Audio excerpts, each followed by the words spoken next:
अस्सलाम वालेकुम साथियों, एस के Urdu online classes for read की जानिब से एक बार आपका फिर से खैर मकदम है। आज हम आपके लेकर आए हैं कक्षा 7 उर्दू का चैप्टर नंबर 19, जो कि एक नज़्म है और उसका नाम है उर्दू ज़बान हमारी। तो देर नहीं करते हुए हम चलते हैं पहले हमारे मोटिवेशनल शेयर की तरफ, उसके बाद बढ़ेंगे हमारी सबक की ओर। तो हमारा मोटिवेशनल शेयर कुछ इस तरह से है, आप इसको रीड से जोड़ते हुए चलें। मंजिलें चाहे कितनी ही ऊंची क्यों न हो, मंजिलें चाहे कितनी ही ऊंची क्यों न हो, रास्ते हमेशा पैरों के नीचे होते हैं, रास्ते हमेशा पैरों के नीचे होते हैं। बिल्कुल साथियों, चाहे कामयाबी कितनी ही मुश्किलों के बाद क्यों ना आए, लेकिन ये कन्फर्म है कि अगर आप दिल से मेहनत करते हैं तो एक न एक दिन कामयाबी आपके कदम ज़रूर चूमेगी। आगे बढ़ते हैं सीधे हमारे सबक की। तो साथियों, हमारी नज़्म आपके सामने स्क्रीन पर है और हम इसको बुलंद आवाज़ में पढ़ेंगे। हमारी नज़्म का उन्वान है उर्दू ज़बान हमारी।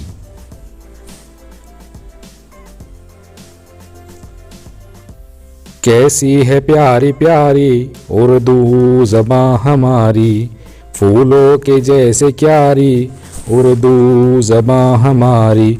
एक बार फिर से, कैसी है प्यारी प्यारी उर्दू ज़बान हमारी, फूलों की जैसे क्यारी उर्दू ज़बान हमारी।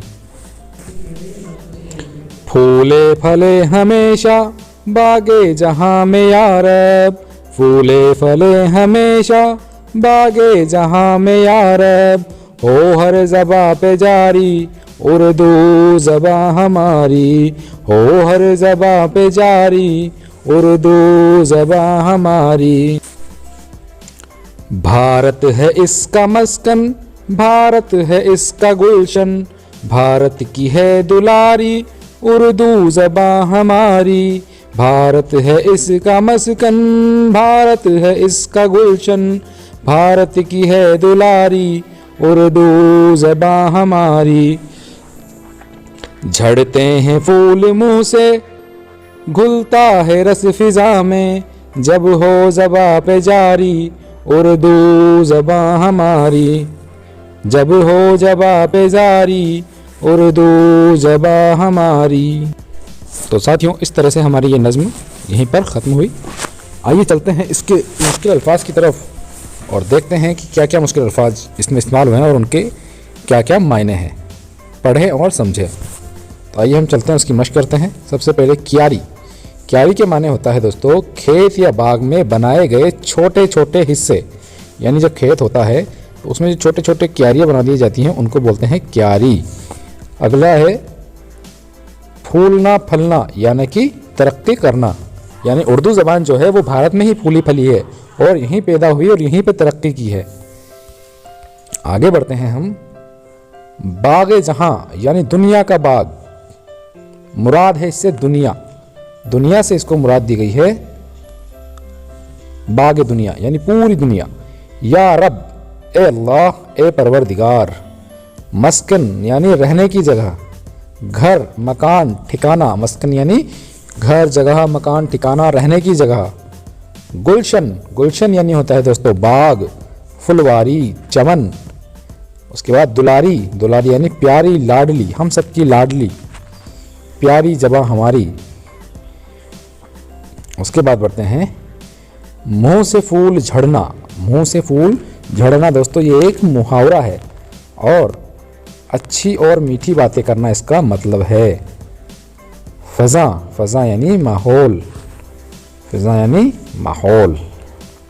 आगे चलते हैं सवाल जवाब की ओर। दूसरा सवाल है हमारा सोचें और बताएं। इसका पहला हिस्सा है फूलों की क्यारी किसे कहा गया है। फूलों की क्यारी किसे कहा गया है। तो दोस्तों अभी हमने देखा था आगे, फूलों की क्यारी कहा गया है उर्दू ज़बान को। फूलों की क्यारी मैं आपको पढ़ के बताता हूँ।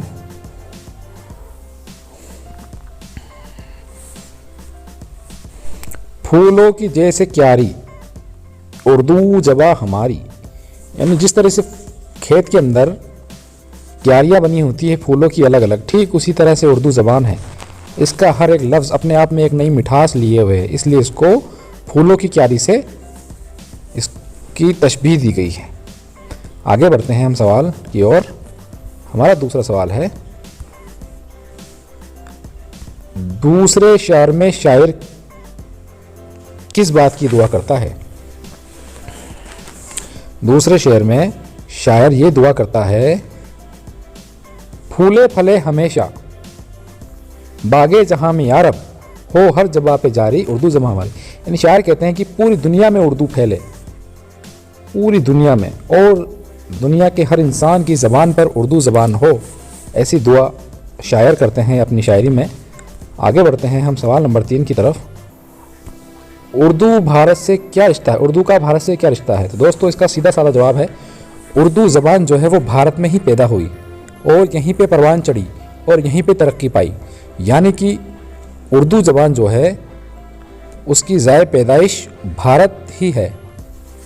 वो इसको अगर भारत की मादरी ज़बान भी कहा जाए तो इसमें कोई ज़्यादती नहीं होगी। हमारा सवाल नंबर 4 है, आखिरी शेर में उर्दू ज़बान की क्या खूबी बयान की गई है? तो हमारा जो नज़्म में आखिरी शेर था उसमें जो खूबी बयान की गई है उसके बारे में हम शेर में चलकर पढ़ते हैं। झड़ते हैं फूल मुंह से, ये उर्दू के बारे में उसकी तारीफ़ की जा रही है कि जब आदमी उर्दू बोलता है तो ऐसा लगता है मानो जिसे मुंह से फूल झड़ रहे हों। झड़ते हैं फूल मुंह से, घुलता है रस फिज़ा में, और जब वो मुंह से फूल झड़ते हैं उसके बाद जब लोग उसको सुनते हैं तो ऐसा लगता है कि पूरी फ़िज़ा में जो है रस ही रस घुल गया हो। जब हो जबा पे जारी उर्दू ज़बां हमारी, यानी यहाँ पर उर्दू की मिठास के बारे में बताया गया है। जो भी इसको सुनता है उसको ये अपनी ओर आकर्षित करती है, अपनी ओर रूबरू करती है। अगला सवाल है हमारा, नीचे लिखे हुए मिसरों को सही लफ्ज़ से मुकम्मल कीजिए। फूलों की जैसे क्यारी, यहाँ पर फूल आएगा दोस्तों। मिसरा नंबर 2, फूले फले हमेशा बागे जहां में यारब, ये जहां जो है वो यहाँ आने वाला है, फूल जो है दोस्तों यहाँ आने वाला है। तीसरा है हमारा, भारत है इसका मस्कन, मस्कन यानी घर, जहाँ पर ये पैदा हुई और जहाँ पे पली बड़ी, उर्दू। उसके बाद चौथा है हमारा, है फूल मुंह से घुलता है रस, यानी झड़ते हैं फूल मुंह से। जब कोई उर्दू बोलता है तो ऐसा लगता है जैसे उसके मुंह से फूल झड़ रहे हों। अगला सवाल हमारा सवाल नंबर 4, उर्दू ज़बान के बारे में 5 जुमले लिखें। तो दोस्तों आपको पता होना चाहिए, प्यारे बच्चों जो कक्षा 7 में पढ़ रहे हैं, उर्दू ज़बान की पैदाइश हिंदुस्तान में हुई और इसकी पैदाइश उर्दू इस ज़बान इसलिए हुई हिंदुस्तान में कि जब हमारे यहाँ पे विदेशों से जब दूसरे राजाओं की सेनाएं आई तो यहाँ पर आपस में बोल चाल में लोगों को बातचीत करने में दिक्कतें आने लगी। तो जो ज़बानें हुआ करती थी दिल्ली के आसपास की खड़ी बोली, जिसको कि बाद में उर्दू कहा गया, इसमें हर ज़बान के लफ्ज़ इस्तेमाल किए गए और उसी से उर्दू बनी। उर्दू सिर्फ मुसलमानों की ज़बान नहीं है, ये तमाम दुनिया के लोगों की ज़बान है और इसकी ज़ाय पैदाइश यानी कि जिस देश में, जिस वतन में ये पैदा हुई है उसका नाम हिंदुस्तान है, भारत है। इस तरीके से आप अपने 5 जुमले खुद भी बनाइए। सवाल नंबर हमारा 5 जो है वो है, आप इसम की तारीफ़ पढ़ चुके हैं? बिल्कुल पढ़ चुके हैं। इसम किसी चीज़ या शे को कहते हैं। उसकी मदद से इस नज़्म से 5 इसम तलाश करें। अब 5 इसम हम तलाश करेंगे, इसमें से वो देखते हैं कैसे करते हैं। चलते हैं हम इस किसी जगह, किसी नाम वगैरह को क्या कहते हैं हम? इसम। प्यारी प्यारी ये तो खुसूसियत हो गई। फूल, दोस्तों फूल जो है वो एक इसम है। क्यारी, बाग, ज़बान,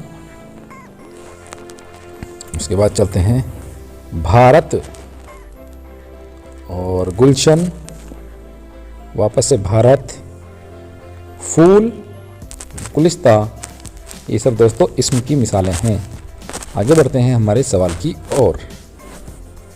तो यहाँ कहा गया है खुशखत लिखिए। दोस्तों खुशखत यानी कि जमा करके लिखिए। तो कक्षा 7 के जो तलबा हैं वो अपनी कॉपियों में इसको ज़रूर लिखें, क्योंकि इससे आपकी क्या होगी, प्रैक्टिस होगी, और जितना आप इसको ज़्यादा लिखेंगे उतना ही आप अच्छी हैंड राइटिंग खुशखत लिख सकेंगे। पहला है हमारा क्यारी। क्या है दोस्तों? क्यारी। दूसरा है हमेशा, हमेशा। तीसरा है मस्कन, मस्कन यानी घर। गुलशन, गुलशन यानी होता है दोस्तों बाग। गुलशन किसको कहते हैं? बाग को। फ़ज़ा यानी कि हमारे चारों तरफ का माहौल। ठीक है साथियों, आगे देखते हैं सवाल नंबर 7। इस नज़्म को याद कीजिए और अपने साथियों के साथ तरन्नुम से पढ़ें। तो दोस्तों जिस तरह से आज हमने इसको राग से पढ़ा है उसको तरन्नुम कहते हैं, तरन्नुम से पढ़ना।